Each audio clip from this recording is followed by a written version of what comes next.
சத்யசாயினே நமோ ஈஸ்வரனுடைய அனுகிரகத்தினாலே இன்றைய தினம் நவராத்திரி மகோத்சவத்திலே 5வது நாள் என்று சொல்லக்கூடிய அம்பாள், அந்த துர்கை லட்சுமி சரஸ்வதியாக இருக்கக்கூடிய அம்பாளை 3 லட்சுமியிலே முதல்ல தனலட்சுமி பண்ணோம், அடுத்து லட்சுமி நாராயணனாக பண்ணோம். இன்றைய தினம் சந்தான லட்சுமியாக, எல்லாருக்கும் ரொம்ப முக்கியமான செல்வம் சந்தான செல்வம். இந்த எந்த ஒரு குறை இருந்தாலும், வீட்டில் ஒரு குழந்தை இருந்தால் அந்த குறைகள் எல்லாம் அகன்றும். அந்த சந்தானத்தை கொடுக்கக்கூடிய, குழந்தையை கையில் வைக்கக்கூடிய ஒரு லட்சுமியாக சந்தான லட்சுமி ரூபத்திலே இன்று அனுகிரகம் செய்து கொண்டிருக்கிறார். இந்த சந்தான லட்சுமியானாலும் எல்லாருக்கும் நல்ல சம்பத்துகளையும் சந்தானத்தையும் கொடுக்கணும். இந்த நேரத்தில் பிரார்த்தனை செய்து இந்த சந்தான லட்சுமி உபயதாரராக நமது ஆலயத்தில் ரொம்ப ஒரு முக்கியமான ஒருத்தர். நம்ம ஆலய திருப்பணியெல்லாம் செய்யும்போது எல்லாருக்கும் துணை இருந்து என்றைக்கும் ஆலயத்தில் எந்த ஒரு நிகழ்ச்சியாக துணைந்து நடத்தக்கூடிய மாநகராட்சி ஒப்பந்ததாரர் திரு ஆர் குமார் ஐயா அவர்கள் இந்த உபயதாரராக இருந்து எல்லா நிகழ்ச்சியும் செய்து கொண்டிருக்கின்றார். அவருக்கும் அம்பாளுடைய அனுகிரகத்திலே நல்ல ஆரோக்கிய சந்தான செல்வங்கள் எல்லாம் அவங்க வீட்டிலே வர வேண்டும் இந்த நேரத்திலே பிரார்த்தனை செய்து கொண்டு சந்தான லட்சுமிக்கு பிரியமான கீர்த்தனைகளை ஒரு 10 நிமிடம் அம்பாளுக்கு சமர்ப்பணம் செய்து தீபாராதனை செய்ய இருக்கின்றோம். இப்பொழுது அம்பாளுக்கு பிடித்தமான ஸ்ரீ ராகத்தை வாசித்து தொடர்ந்து கீர்த்தனையை இசைத்துள்ளார்கள். அம்பாளுக்கு ஸ்ரீ ராகம் இப்பொழுது சமர்ப்பணம் செய்ய இருக்கின்றோம்.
எல்லாம் கிளாப் பண்ணுங்க.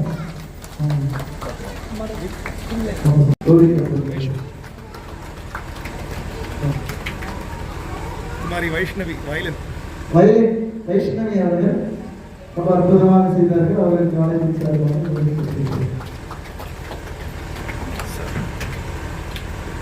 வாய்ப்பாட்டு ரொம்ப அற்புதமாக பண்ணார்கள். அவர்களுக்கு ஆலயத்தின் சிறப்பாக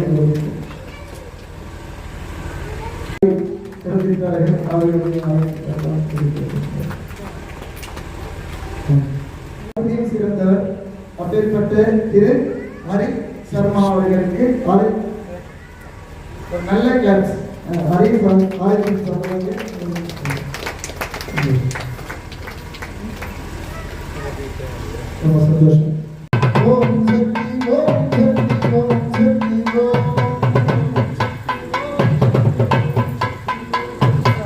ஞான சக்தி ஓம்.